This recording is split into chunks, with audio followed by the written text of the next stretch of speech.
नमस्कार दोस्तों, तो स्वागत है आप सभी का अपने चैनल स्टडी पावर हब पे। दोस्तों, आज जो है यूपी होमगार्ड के आखिरी प्रयास ये दोस्तों जो है अंतिम प्रयास है, जिसमें बहुत अच्छे प्रश्नों का कलेक्शन लिया गया है, जो कि आपके परीक्षा के लिए काफ़ी महत्वपूर्ण साबित होंगे। तो देखिए, पहला प्रश्न आप लोगों के सामने है। ध्यान दीजिए, उत्तर में हिमालय से लेकर दक्षिण में समुद्र तक फैला हुआ वह कौन-सा उपमहाद्वीप है? उत्तर में हिमालय से लेकर समुद्र तक फैला हुआ वह कौन-सा द्वीप है? तो ये आप लोगों को बताना है दोस्तों। ये ऑप्शन आप लोगों के सामने है।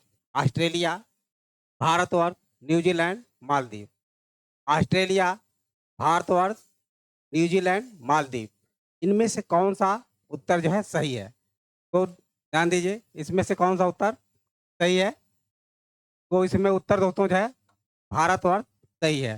विकल्प बी आपका सही उत्तर है। अब आइए हम लोग कुछ बातें जो है आज जो ऑप्शन है इनके बारे में जान लेते हैं। ऑस्ट्रेलिया की बात करें दोस्तों जो है, तो ऑस्ट्रेलिया जो है विश्व का विश्व का सबसे छोटा महाद्वीप है। छोटा महाद्वीप है, ये ध्यान रखिए। ऑस्ट्रेलिया क्या है? विश्व का सबसे छोटा महाद्वीप है। सबसे छोटा महाद्वीप है, यानी छठे नंबर पर आता है। और पहले नंबर पर दोस्तों जब बात करें, एशिया सबसे बड़ा महाद्वीप है। लेकिन देशों की बात करें तो देशों में सबसे बड़ा देश जो है कौन सा है? रूस दोस्तों जो है सबसे बड़ा देश है। पहले नंबर पे रूस आता है, दूसरे नंबर पर कनाडा आता है, ये ध्यान रखिए आप लोग। दूसरे नंबर पर कनाडा, तीसरे पे उत्तरी अमेरिका, चौथे नंबर पे चीन आता है, और पांचवें नंबर पर दोस्तों जो है ध्यान रखिए ब्राजील। छठे नंबर पे देशों में बात करें तो ऑस्ट्रेलिया आता है, और सातवें नंबर पर दोस्तों अपना भारत देश आता है। यानी देशों के सबसे बड़े देशों के में नंबर पे सातवें नंबर पे हमारा देश आता है, भारत आता है। इसमें ऑस्ट्रेलिया के बारे में आप लोग जान गए के साथ जो है इतनी पॉइंट है। विश्व का सबसे बड़ा देश रसिया है। और महाद्वीपों की बात करें तो एशिया सबसे बड़ा महाद्वीप है, और छोटा महाद्वीप में ऑस्ट्रेलिया है। अब हम लोग जो है आगे बढ़ते हैं नेक्स्ट क्वेश्चन की तरफ। अब दूसरा प्रश्न है दोस्तों, महाकाव्यों तथा पुराणों में भारतवर्ष तथा यहाँ के निवासियों को किस नाम से जाना जाता है? महाकाव्यों तथा पुराणों में भारतवर्ष, यानी भारत को भारतवर्ष के नाम से, तथा यहाँ के लोगों को निवासियों को किस नाम से जाना जाता है? विकल्प आप लोगों के सामने है।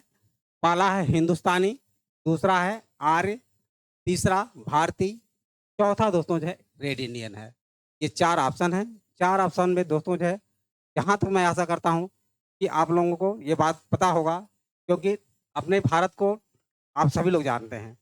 तो इसमें से बताइए कौन सा आंसर जो है सही आंसर है? तो इसमें सही आंसर दोस्तों होगा विकल्प सी, यानी भारतीय इसका उचित आंसर है। विकल्प सी इसका उचित आंसर है। तो कुछ बातें और बता देते हैं, इसके बारे में जान लीजिए। कुछ पॉइंट अगर आप लोगों की जानकारी होगी तो क्वेश्चन आप लोगों के एग्जाम में अगर आते हैं तो उसका सही उत्तर आप दे सकते हैं। तो दोस्तों ध्यान रखिए, भारत के को 5 नामों से जाना जाता है। तो भारत के 5 नाम हम गिना देते हैं इसमें। पहला नाम भारत है, दूसरा इंडिया, तीसरा आर्यावर्त, चौथा हिंदुस्तान, और पांचवा दोस्तों जो है इसे जम्बू द्वीप के नाम से भी जाना जाता है। जम्मू जम्बू भी कहा था, जम्मू द्वीप के नाम से भी जाना जाता है। ये 5 नाम हैं दोस्तों। अगर आप भारत के निवासी हैं, भारत के नागरिक हैं, इन 5 नामों को अवश्य जानिए। अब इसकी बातें और भी बता देते हैं। भारतवर्ष नाम आप लोगों को अभी ने बताया कि पुराणों और महाकाव्यों में रखा गया। आर्यावर्त के नाम से भी एक प्राचीन नाम है। इंडिया नाम दोस्तों जो है यूरोप वासियों ने दिया। यूरोपीय लोग जो है इंडिया नाम दिया, और क्योंकि वो सिंध नदी को इंडस कहते थे और इंडस के कारण ही इसका नाम इंडिया रखा गया। हिंदुस्तान इसका नाम रखा गया मुस्लिम बुद्धिमानों के द्वारा जो है हिंदुस्तान या हिंद रखा गया है। और जम्मू द्वीप जो है ये पुराना ही नाम है, क्योंकि असम के क्षेत्र है, इसीलिए भारत के परिप्रेक्ष्य में जम्मू द्वीप का नाम आता है। तो ये सारी बातें आप लोगों को समझ में आ गया होगा। अब हम लोग नेक्स्ट क्वेश्चन की तरफ बढ़ते हैं। नेक्स्ट क्वेश्चन आप लोगों के सामने है। तीसरा क्वेश्चन है, महमूद गजनी का सबसे चर्चित आक्रमण 1025 ईस्वी में हुआ था। निम्नलिखित में से यह किस राज्य में स्थित है? ध्यान रखिए दोस्तों, महमूद गजनवी का पहला मतलब बहुत चर्चित आक्रमण जो हुआ था 1025 ईस्वी में सोमनाथ पर हुआ था। कहाँ पे? सोमनाथ मंदिर था, उस पर हुआ था। और यह किस राज्य में स्थित है? यह सोमनाथ मंदिर जो है किस राज्य में स्थित है? विकल्प आप लोगों के सामने है दोस्तों, ध्यान रखिए। उत्तर प्रदेश में, राजस्थान में, गुजरात में, उड़ीसा में। उत्तर प्रदेश में, राजस्थान में, गुजरात में, उड़ीसा में। तो आप सभी लोग जानते होंगे कि सोमनाथ के मंदिर पर महमूद गजनवी ने 17 बार आक्रमण किया था, यानी 17 बार लूटा था। और अंतिम इसका मतलब 1025 में इसका आक्रमण जो हुआ, ये प्रमाण है इतिहास के अनुसार। तो इसमें से कौन सा आंसर सही होगा, किस राज्य में है? तो ध्यान रखिए दोस्तों, जो है गुजरात राज्य में है। किसमें? गुजरात राज्य में है। और यह मंदिर किस देवता को समर्पित है, ये भी प्रश्न पूछा गया है। ध्यान दीजिए, ये मंदिर जो है शिव जी को समर्पित है। किसको? शिव जी को, यानी भोलेनाथ को समर्पित है। उसी तरह उत्तर प्रदेश में भी काशी विश्वनाथ मंदिर में, जो कि भगवान शिव का है। ठीक उसी तरह बात करें तो उड़ीसा की बात करें तो उड़ीसा में कृष्ण जी की, जगन्नाथ की मंदिर है। जगन्नाथ, बलभद्र और सुभद्रा की मूर्तियाँ वहाँ पे हैं। तो ये बात है। और राजस्थान भी आप तो जान लीजिए, राजस्थान किस लिए? माउंट आबू पर्वत के लिए भी जहाँ मंदिर है वो काफ़ी प्रसिद्ध है। तो ये 4 राज्य जो है, चारों राज्य में गुजरात आपका उचित आंसर होगा। अब ये सारे पॉइंट आप लोगों को समझ आ गया होगा। नेक्स्ट क्वेश्चन की तरफ बढ़ते हैं। नेक्स्ट क्वेश्चन आप लोगों के सामने है, चौथा क्वेश्चन। चौथा क्वेश्चन है, तराइन का प्रथम युद्ध 1191 ईस्वी में हुआ था। यह युद्ध निम्नलिखित में से किस किस राजाओं के बीच हुआ था? तराइन का युद्ध दोस्तों जो बहुत ही महत्वपूर्ण है और ये परीक्षा में बहुत बार ही पूछा गया है। तो तराइन का युद्ध जो है 1191 ईस्वी में हुआ था। किस किसके मध्य हुआ था? तो ये बात ध्यान दीजिए, विकल्प आप लोगों के सामने है। अकबर और हेमू के मध्य, महाराणा प्रताप और अकबर के मध्य, तीसरा है बाबर और इब्राहिम लोदी के मध्य, चौथा है पृथ्वीराज चौहान और मोहम्मद गोरी के मध्य। ये 4 ऑप्शन है और चारों ऑप्शन आपके परीक्षा की दृष्टि से बहुत ही महत्वपूर्ण है। इसलिए कि जो भी मत पॉइंट मैं दे रहा हूँ दोस्तों, वो रख रहे हैं, ये आप परीक्षा जब देंगे तो ये पॉइंट जरूर आएंगे।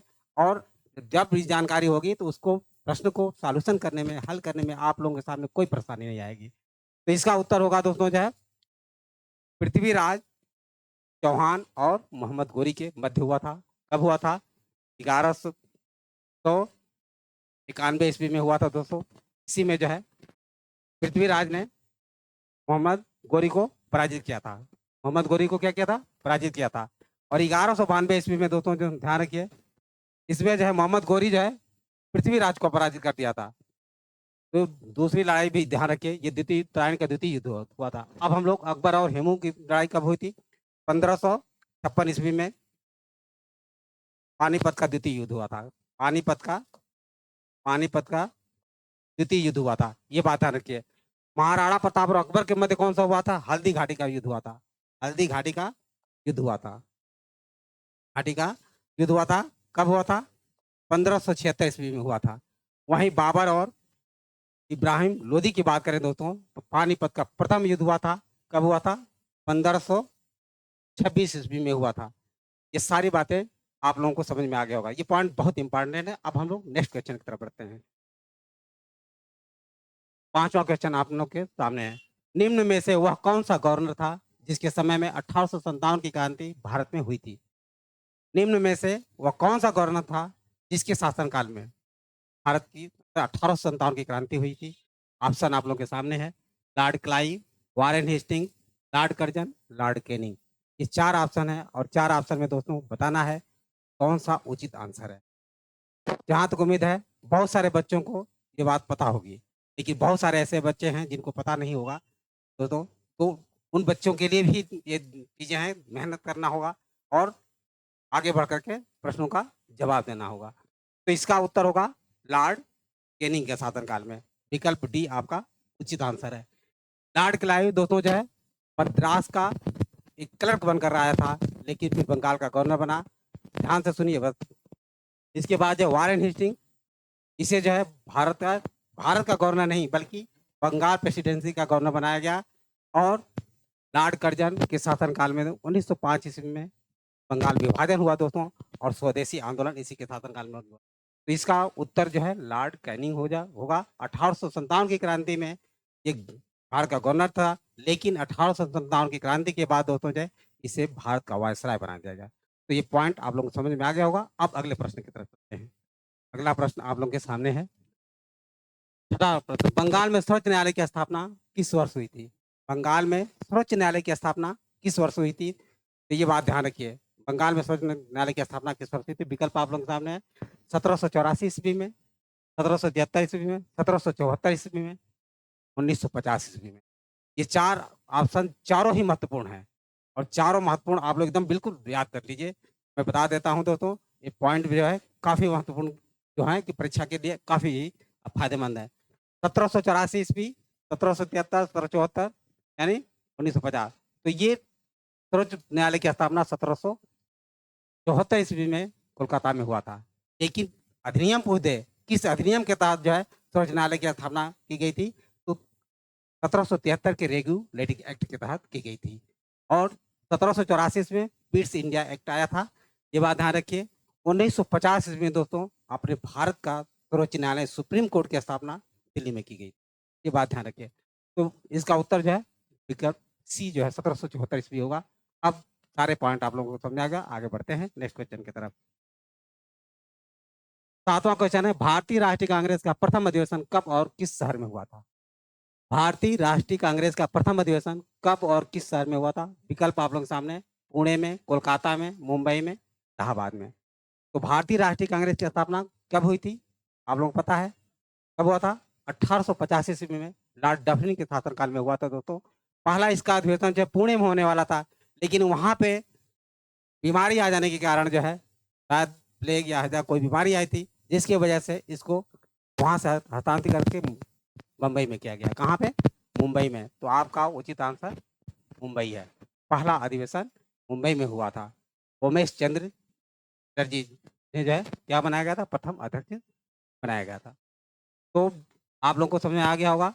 पुणे की बात बता दिया कि वहीं पर होना था पहला, लेकिन वहां से किस कारणवश जो है मुंबई लाया गया। तो दोस्तों ये पॉइंट आप लोगों को समझ में आ गया। नेक्स्ट क्वेश्चन देखिए। अब है 8वां क्वेश्चन, भारत में मानक रेखा कितने राज्यों से होकर गुजरती है? भारत में मानक रेखा कितने राज्यों से होकर गुजरती है? तो ध्यान रखिए दोस्तों, विकल्प है 8 राज्यों से, 7 राज्यों से, 5 राज्यों से, 3 राज्यों से। ये 4 विकल्प हैं। चारों में से कौन से सही और सटीक उत्तर है? तो सही और सटीक उत्तर दोस्तों जो है इसमें 5 राज्यों से होकर गुजरती है। मानक रेखा कितने? 5 राज्यों से होकर गुजरती है। 5 राज्य जान लीजिए, इसमें कौन कौन है? उत्तर प्रदेश है, मध्य प्रदेश, छत्तीसगढ़, ओडिशा और आंध्र प्रदेश। ये 5 राज्य है। 5 राज्य से दोस्तों जो है हमारी मानक रेखा होकर गुजरती है। वहीं 8 राज्यों से कर्क रेखा होकर गुजरती है। ये ध्यान रखिए, ये प्रश्न पूछा जा सकता है कि 8 राज्यों से यानी कितने राज्यों से कर्क रेखा होकर गुजरती है? तो 8 राज्यों से होकर गुजरती है। ये सारे पॉइंट आप लोगों के समझ में आ गया होगा। अब हम लोग बढ़ते हैं नेक्स्ट क्वेश्चन की तरफ। 9वां क्वेश्चन है, निम्नलिखित में से वह कौन सा राज्य है जिसमें से कर्क रेखा नहीं गुजरती है? अभी अभी हमने चर्चा किया कि 8 राज्यों से कर्क रेखा होकर गुजरती है। तो उसमें पहला देखिए गुजरात, दूसरा है राजस्थान, तीसरा पश्चिम बंगाल, चौथा उड़ीसा। तो 8 राज्यों से होकर जाती, इसमें से वो बताना है किसमें से कर्क रेखा होकर गुजरती यानी गुजरती नहीं है। किस राज्य से कर्क रेखा गुजरती नहीं है? तो इसका उत्तर होगा दोस्तों उड़ीसा से कर्क रेखा नहीं गुजरती है। तो विकल्प डी आपका उचित आंसर है। और 3 राज्य जो है गुजरात, राजस्थान, पश्चिम बंगाल, 3 राज्य याद कर लीजिए और 5 राज्य हैं उसको भी इंडिकेट कर देते हैं, लेकिन आप इस बात को आप लोग याद करिएगा। तो देखिए नेक्स्ट क्वेश्चन 10वां क्वेश्चन है, रिकेट रोग निम्न में से किस विटामिन की कमी से होता है? रिकेटस रोग जो है निम्न में से किस विटामिन की कमी से होता है? विकल्प आप लोगों के सामने है, vitamin A, vitamin D, vitamin C और विटामिन बी। ये 4 विटामिन हैं और चारों में से प्रत्येक विटामिन, चारों विटामिन ही बहुत ही महत्वपूर्ण है। ये चारों विटामिन के बारे में आप लोग अवश्य जानिए। इसका उत्तर दोस्तों जो होगा, यानी रिकेटस जो होता है विटामिन डी के कमी से होता है। विकल्प इसका उत्तर होगा, डी इसका आंसर होगा। लेकिन ये भी बात ध्यान रखिए कि विटामिन ए की कमी से रतौंधी रोग होता है, विटामिन बी की कमी से बेरी-बेरी रोग होता है और विटामिन सी की कमी से स्कर्वी रोग होता है। ये पॉइंट आप लोगों को समझ में आ गया। नेक्स्ट क्वेश्चन की अब 11वां प्रश्न है, प्रकाश वर्ष निम्न में से किसका मापक है? प्रकाश वर्ष निम्न में से किसका मापक है? तो विकल्प है आप लोगों के सामने, ऊर्जा का, दूरी का, द्रव्य का, प्रकाश का। चलिए आप लोग बताइए, ये तो पता होगा कि प्रकाश वर्ष जो है किसका मापक है। तो ध्यान दीजिए दोस्तों, प्रकाश वर्ष जो है किसका मापक है? दूरी का मापक है। विकल्प बी आपका उचित आंसर है। ऊर्जा का मापक क्या है? ये भी पता होगा, ऊर्जा का मापक जो है जूल में मापा जाता है। प्रकाश प्रकाश का वो नहीं है, बल्कि प्रकाश वर्ष किसका है? दूरी का मापक होता है। तो विकल्प बी आपको उचित आंसर है। नेक्स्ट क्वेश्चन की तरफ हम बढ़ते हैं। नेक्स्ट क्वेश्चन है, 12वां प्रश्न आप लोगों के सामने है, निम्नलिखित में से भारत के किस खिलाड़ी को सर्वप्रथम राजीव गांधी खेल रत्न प्रदान किया गया था? निम्नलिखित में से भारत के किस खिलाड़ी को सर्वप्रथम राजीव गांधी रत्न पुरस्कार प्रदान किया गया था? ये खेल के कार्यों में मतलब असीम महत्वपूर्ण कार्य करने के बाद, खेलने के बाद जो है ये पुरस्कार दिया जाता है। तो इसमें ध्यान रखना है, पहला विकल्प है सचिन तेंदुलकर, दूसरा हरमनप्रीत, तीसरा रोहित शर्मा, चौथा विश्वनाथन आनंद। तो ध्यान रखिए दोस्तों, पहला पुरस्कार जो है राजीव गांधी रत्न पुरस्कार विश्वनाथन आनंद को दिया गया था। इसको विश्वनाथन आनंद को प्राप्त हुआ था। और सचिन तेंदुलकर को भी ये मिला, भारत रत्न प्रदान किया गया है। सचिन तेंदुलकर को भारत रत्न भी दिया गया है। इसमें से केवल रोहित शर्मा ही ऐसे हैं जिनको जो है राजीव गांधी रत्न प्रदान नहीं किया गया। अब इसका नाम बदलकर ध्यानचंद पुरस्कार भी खेल रत्न पुरस्कार कर दिया गया है। अब हम लोग आगे बढ़ते हैं। 13वां प्रश्न है, भूषण पुरस्कारों में कौन प्रथम स्थान पर रहता है? भूषण पुरस्कारों में कौन प्रथम स्थान पर रहता है? पहला विकल्प है पद्म विभूषण का, दूसरा है पद्म भूषण, तीसरा है पद्मश्री और चौथा है भारत रत्न। ये 4 विकल्प हैं और चारों में से दोस्तों जो एक सही आंसर है, जो कि आप लोग सटीक आंसर दे सकते हैं। अगर जिस बच्चे को, विद्यार्थी को याद है वो बताए कि कौन सा इसमें होगा। तो पहला होगा इसमें दोस्तों पद्म विभूषण पुरस्कार जो है भूषण पुरस्कारों में प्रथम स्थान पर आता है। क्या होता है? ये प्रथम स्थान पे आता है, ये ध्यान रखिए। तो और इसके बाद ये क्रम है, दूसरे नंबर पर पद्म भूषण आता है, तीसरे में पद्मश्री और भारत का सर्वोच्च पुरस्कार जो है भारत रत्न है। क्या है? भारत रत्न है। लेकिन यहाँ प्रश्न में पूछा कि भूषण पुरस्कारों में कौन प्रथम स्थान पर आता है?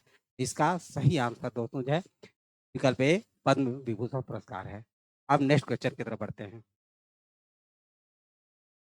क्वेश्चन नंबर 14 है, भारत का वह कौन सा व्यक्ति है जिसे अर्थशास्त्र का जनक कहा जाता है? यानी भारत का वह कौन सा महान व्यक्ति है जिसे क्या कहा जाता है? अर्थशास्त्र का जनक कहा जाता है। विकल्प आप लोगों के सामने है, एडम स्मिथ, दूसरा है कौटिल्य, तीसरा है नागार्जुन, चौथा है राजा राम मोहन राय। इनमें से चारों में से बताना है भारत के में किसे जो है अर्थशास्त्र का जनक माना जाता है। तो इसमें अर्थशास्त्र का जनक दोस्तों जो है कौटिल्य को माना जाता है। और कौटिल्य का नाम क्या है? चाणक्य है, चाणक्य और विष्णुगुप्त के नाम से भी इन्हें यानी जाना जाता है। 3 नामों से जाना जाता है। तो प्रश्न पलट कर भी पूछा जा सकता है। कभी मान लीजिए प्रश्न पूछा जाए कौटिल्य को अन्य किस नाम से जाना जाता है, उसमें विकल्प में विष्णु गुप्त दे दे तो आप इसका सही आंसर लगा सकें। एडम स्मिथ जो है पूरे विश्व के अर्थशास्त्र के जनक माने जाते हैं। वहीं नागार्जुन ये बौद्ध ग्रंथों में विद्वान है। राजा राम मोहन राय देश के जो है एक समाज सुधारक थे। ये 4 पॉइंट आप लोगों को समझ में आ गया होगा। अब हम लोग इसका उत्तर जो है विकल्प बी सही है, यानी कौटिल्य है। नेक्स्ट क्वेश्चन देखिए। 15वां क्वेश्चन है, प्रथम पंचवर्षीय योजना का कार्यकाल था। प्रथम पंचवर्षीय योजना का कार्यकाल था, क्या था? 1556 से, सॉरी दोस्तों, 1956 से 1961 ईस्वी, 1951 से 1956 ईस्वी, 1961 से 1966 ईस्वी, 2012 से अब तक। ये चारों जो समय दिए गए हैं किसी न किसी पंचवर्षीय योजना से क्या है, रिलेटेड है, संबंधित है। लेकिन इसमें हमें सही आंसर का जवाब देना है कि प्रथम पंचवर्षीय योजना जो है किस समय चली थी। तो दोस्तों इसमें 1951 से लेकर के 1956, यानी विकल्प बी आपका उचित आंसर है। तो योजना आयोग की स्थापना 1950 में की गई थी दोस्तों। अब इसका नाम नीति आयोग कर दिया गया है। तो ये बातें आप लोग को समझ में आ गया होगा। अब हम लोग नेक्स्ट क्वेश्चन की तरफ बढ़ते हैं। क्वेश्चन नंबर 16 है, हाल ही में राजीव गांधी पुरस्कार का नाम बदलकर क्या कर दिया गया है? हाल ही में राजीव गांधी पुरस्कार का नाम बदलकर क्या कर दिया गया है? ऑप्शन है मेजर ध्यानचंद, अटल बिहारी वाजपेयी, श्यामा प्रसाद मुखर्जी, पंडित दीनदयाल उपाध्याय। 4 ऑप्शन है और चारों ऑप्शन में एक सही आंसर है। तो आप लोग जानते होंगे। तो पहला मेजर ध्यानचंद रत्न पुरस्कार कर दिया गया है, क्योंकि मेजर ध्यानचंद को हॉकी का जादूगर कहा जाता था और उनका कार्य क्षेत्र जो है इलाहाबाद में ही था। और अटल बिहारी वाजपेयी, श्यामा प्रसाद मुखर्जी, पंडित दीनदयाल उपाध्याय को दोस्तों ध्यान रखिए, इनने प्रेरणा स्थल जो कि लखनऊ में अभी अभी हाल ही में मूर्तियां स्थापित की गई हैं, जो कि 60 फीट लगभग है। तो ये पॉइंट आप लोग समझ में आ गया होगा। आगे हम लोग बढ़ते हैं नेक्स्ट क्वेश्चन की तरफ। 17वां क्वेश्चन है, निम्नलिखित में से कौन सा शास्त्रीय भाषा नहीं है? निम्नलिखित में से कौन सा शास्त्रीय भाषा नहीं है? शास्त्रीय भाषा के बारे में ध्यान दीजिए, ये विकल्प आपके सामने है। उड़िया, तमिल, मलयालम, भोजपुरी। ये 4 ऑप्शन है। चारों में से इनमें से बताना है कौन सा शास्त्रीय भाषा नहीं है। तो ध्यान रखिए दोस्तों, इसमें भोजपुरी जो है शास्त्रीय भाषा, बाकी 3 जो हैं शास्त्रीय भाषा में किया जाता है इसमें। तो ध्यान रखिए, ये क्वेश्चन का उत्तर होगा भोजपुरी। अब हम लोग अगले प्रश्न की तरफ बढ़ते हैं। 18वां क्वेश्चन आप लोग के सामने है, निम्नलिखित में से भारत के किस राज्य में सबसे अधिक रामसर साइट है? निम्नलिखित में से भारत में निम्नलिखित में से भारत के किस राज्य में सबसे अधिक जो है रामसर साइट है? विकल्प आप लोग के सामने है। उत्तर प्रदेश, तमिलनाडु, यूनाइटेड किंगडम, पश्चिम बंगाल। तो भारत में सबसे अधिक रामसर साइट किस राज्य में है? इसका उत्तर होगा दोस्तों जो है तमिलनाडु। विकल्प बी आपका उचित आंसर है। भारत में पहले नंबर पे तमिलनाडु है, यहाँ पे रामसर साइट सबसे अधिक है। और दूसरे नंबर पे उत्तर प्रदेश है। उत्तर प्रदेश में 10 है, ये बात ध्यान रखिए। लेकिन विश्व की बात करें, विश्व में सबसे अधिक रामसर साइट की बात करें तो यूनाइटेड किंगडम में है। ये बात है, आप लोगों को समझ में आ गया होगा। अब हम लोग अगले क्वेश्चन की तरफ बढ़ते हैं। 19 नंबर का प्रश्न है, अभी हाल ही में 20,000 रन बनाने वाला भारतीय खिलाड़ी कौन है? Rohit Sharma, Virat Kohli, Babar Azam, quantum de Kock. ये 4 ऑप्शन है। 4 ऑप्शन में से एक आप लोग गेस कर सकते हैं कौन हो सकता है। 2 नाम तो हैं इसमें भारतीयों का, जैसे विराट कोहली और रोहित शर्मा। इसमें बहुत सारे बच्चों का ध्यान जाएगा, लेकिन इन्हीं दोनों 2 में से कोई एक है। गेस करिए कौन सा है। तो ध्यान रखिए दोस्तों, विराट कोहली है। कौन है? विराट कोहली है। विराट कोहली जो है 20,000 रन बनाने वाला, ठीक है, भारतीय खिलाड़ी है, बना है। रोहित शर्मा का विश्व रिकॉर्ड छक्का में है, जो कि क्रिकेट में सबसे अधिकतम छक्का लगाने वाला हमारे हिटमैन रोहित शर्मा है। तो दोस्तों ये बातें आप लोग को समझ में आ गया होगा। अब बाबर आजम की बात करें तो ये पाकिस्तान का खिलाड़ी है। नेक्स्ट क्वेश्चन की तरफ बढ़ते हैं। 20वां प्रश्न है, भारत का वर्तमान उपराष्ट्रपति कौन है? भारत का वर्तमान उपराष्ट्रपति कौन है? सीपी राधाकृष्णन, जगदीश धनखड़, राधाकृष्णन, द्रौपदी मुर्मू। द्रौपदी मुर्मू, ये रहा नहीं है दोस्तों, ध्यान रखना। तो 4 विकल्प हैं, 4 में से बताना है कि वर्तमान में करंट में उपराष्ट्रपति कौन है? चलिए बताइए। थोड़ा समय मैं दे रहा हूँ, उसको समझ के बताइए कि कौन है? देखिए दोस्तों, सीपी राधाकृष्णन जो है भारत की इस समय वर्तमान करंट जो है उपराष्ट्रपति हैं और ये राज्यसभा के सभापति हैं। राज्यसभा के सदस्य न होते हुए भी ये क्या है होते हैं? राज्यसभा के अध्यक्ष होते हैं। तो ये बातें आप लोग समझ में आ गई होगी। अब हम लोग नेक्स्ट क्वेश्चन देखिए क्योंकि ये क्वेश्चन दोस्तों जो है आप लोगों को होमवर्क के लिए होगा। तो ये सारी कंटेंट के बारे में बताइएगा दोस्तों।